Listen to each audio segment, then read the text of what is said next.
Hugues et Clémence, ce sont 10 ans de complicité professionnelle. Celle qui fut d'abord l'élève est devenue aujourd'hui la spécialiste en marqueterie de ce restaurateur de mobilier d'art. Ce matin, Hugues met la dernière main à la restauration d'une porte de meuble à liqueur Napoléon III.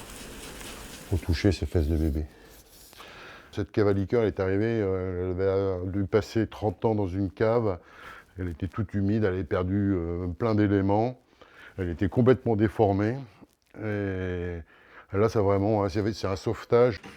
Sauver le patrimoine, tout un art. Ébéniste de formation, Clémence est passée à la restauration pour le plaisir d'embrasser plusieurs savoir-faire. On touche à la fois à la sculpture, à la marqueterie, au bois massif, au bois plaqué, à la finition, donc il y a de la chimie, il y a de l'histoire, ce qu'il faut retrouver si c'est un meuble ancien, il y a un peu une enquête sur le meuble.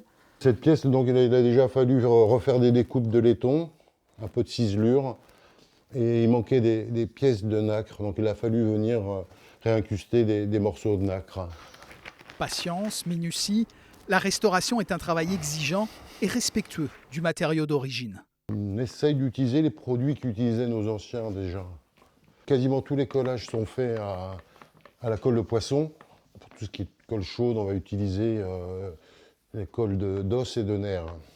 On utilise aussi de la pierre d'agate, alors ça va permettre on peut frotter avec de la pierre d'agate au dernier moment, c'est un peu les finitions, ce qui va permettre de faire ressortir, et d'ailleurs là, ils l'ont sûrement fait, ressortir certaines arêtes des bronzes. Tout l'art est là, redonner une nouvelle vie sans effacer l'âme du meuble. Si on fait trop de restauration, qu'on change trop de choses, il va perdre sa valeur parce que ça le dénature complètement.